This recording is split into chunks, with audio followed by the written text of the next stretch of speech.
Good evening. A further 21 illegal migrants crossed the Channel to Britain today. That's on top of the 500 I told you about last night. The total under Labour's watch now exceeds 5,500 since they took power on July the 4th. So, despite the bluster, nothing has changed since Labour were gifted the keys to number 10. Defenders of this government will say, oh, well, it's only been 6 weeks. Come on, give them a chance. But I say, for all Keir Starmer's gusto about his fancy new Border Security Command, which is basically a rebrand of an existing Home Office department, it's been revealed today that the government still hasn't even found someone to lead the unit that will magically solve this crisis. Reports today suggest Labour is still in the, quote, final stages of recruitment for the Border Security Command boss, who will be the person chosen to lead Keir Starmer's crackdown on smuggling gangs. They'll be paid a pretty cushy wage of up to 200 grand a year for their efforts and lead nearly 100 people who have moved into the Command HQ based at the Home Office. But as Shadow Home Secretary James Cleverly said last night, 6 weeks and still no sign of Labour's phantom border command or a single gang smashed.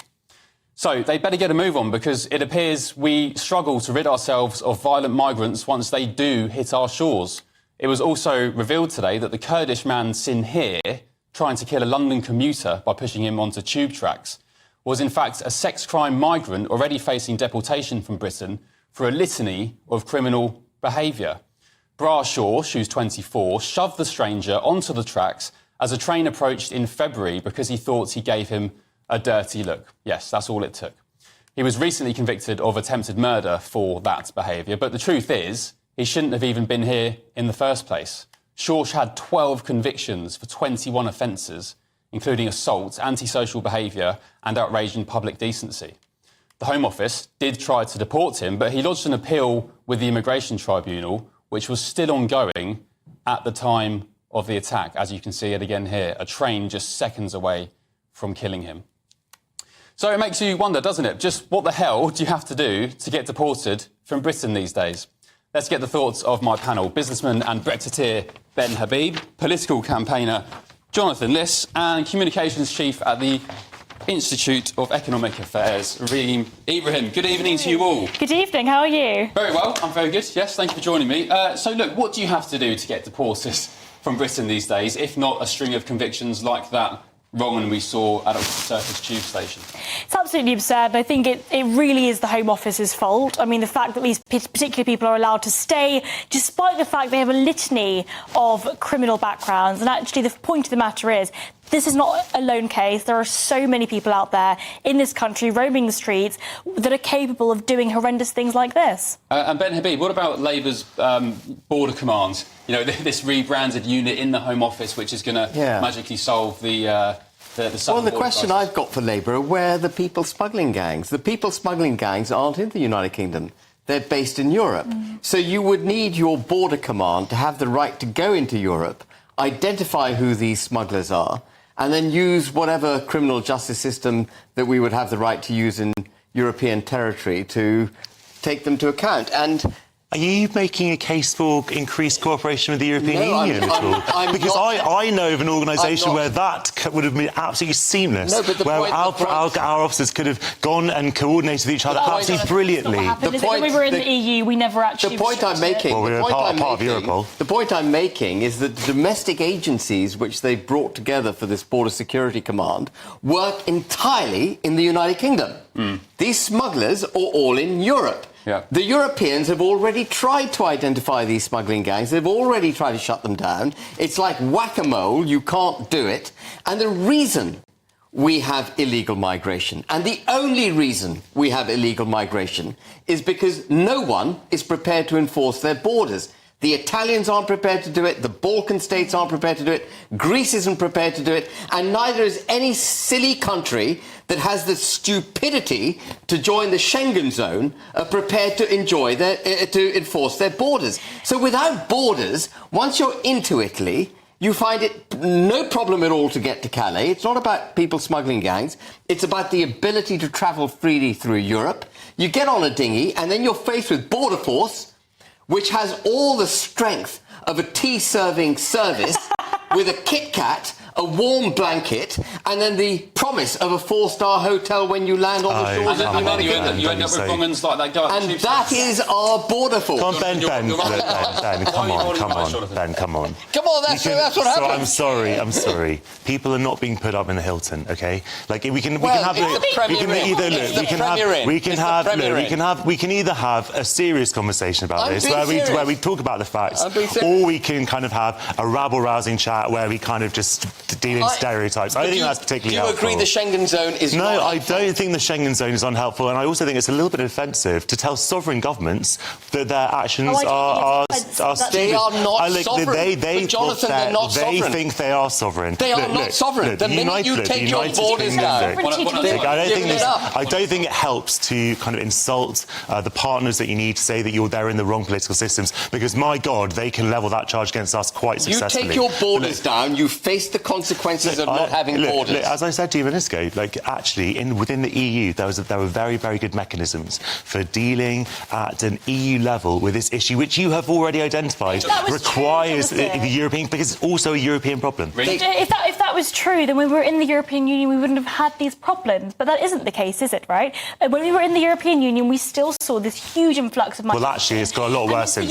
It's got a lot worse since Brexit. Actually, a lot of the tools that might have been used, Bream, have actually now gone. A lot of the tools that you had, the refugee, etc., the Dublin Convention, etc. We're going down a rather deep path. Can I ask you just basically about the Labour's Border Security Command? Why aren't they getting a move on and getting a rocket up their backside and getting a boss in that rebranded unit and getting on with the things they promised to do? Well, look, I am, as I always say, I'm not a spokesman for the Labour Party. I think in general, when you are announcing a series of new policies and you just come into government and you have 1,000 things to do, it's important that the timing for that should be done, to do it successfully rather than to do it at speed. They've had years. We don't have time. Well, you can't set up a recruitment tender before you win the election, and obviously it takes time to get the right candidates. I don't think that we can complain about this. I think a much more interesting conversation to have about this is whether this command will actually work and whether this is actually the solution to the small boats crisis. I happen to think that, look, if you do actually take effective action against the gangs, that's great, but that's not going to solve the problem, because we know there are going to be people who are trying to come here. What I've said for many, many months is that you should have processing centres in France so you can actually deal with people in France before they get on those unsafe boats, thereby smashing the criminal gangs model, and also you can provide safe and legal means for people to come to Britain so they can claim asylum. What about border enforcement? Simple, old-fashioned border enforcement, which worked for hundreds of years to protect nations across Europe and the United Kingdom. What's the problem with it? Australia seems to be able to do it, and we can't. I want to add to that point. I think that the primary reason why people are coming to this country illegally is because there aren't those safe and legal routes for them to come, so we don't know what their criminal backgrounds are. However, I think the reason why those particular people want to come is because they get those freebies. They do get a hotel, and they do get free stuff, and they are able to work in the gig economy illegally. So I think we have to be honest with ourselves and look at the size of the welfare state. Well, they can't work legally, though. They can't work legally. But they can people can do things. Of course, people can do things. The same people can do things illegally. OK, well, fine, but they shouldn't be doing that. The law doesn't provide for that. That's not something but they're doing it, right? Right, but then you can't complain that people can do things illegally. Well, of course, people shouldn't be doing things illegally, but actually they should be. But doesn't that just prove the point about what the previous government was doing? Of course, the Home Office failed. Of course, the Home Office failed because they deliberately kept these people in indefinite detention, which is an absolute obscenity, by the way. And they changed the law. They did change the law. They were never detained. It was effective detention because they were being kept in limbo indefinitely on the promise that they were going to Rwanda, when we all knew that Rwanda was never going to take off, and that a maximum of 500 people get to Rwanda anyway. Ben, can I ask you, how long do Labour and Sir Keir Starmer have before they come under real political pressure with migration, stopping the small boats? It's already done. They've exhausted any sort of grace period that they had as a government. They're done. But is it not the case that their voters aren't particularly concerned about the small boats crisis anyway, so they wouldn't lose much support? The entire United Kingdom is concerned with our borders. Indeed. Absolutely. The Labour Party did not win the last election. It was the Conservatives that lost. Sorry, can we have a fact check on that particular point? They received less votes than this they did in election than they did 2019. in I'm sorry. This is absolute nonsense. We can't change the goalposts under our election system, which is completely nonsensical. Labour Party won. You can't just say Labour Party didn't win. They have an overwhelming The Reform Party majority. certainly didn't win. They have an overwhelming majority in Parliament, no doubt.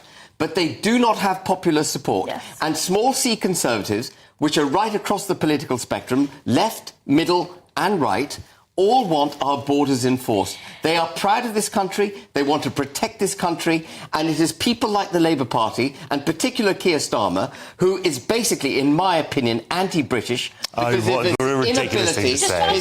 What a ridiculous thing to say. He disagrees with you. His inability to put first the interests of this country. He doesn't do it.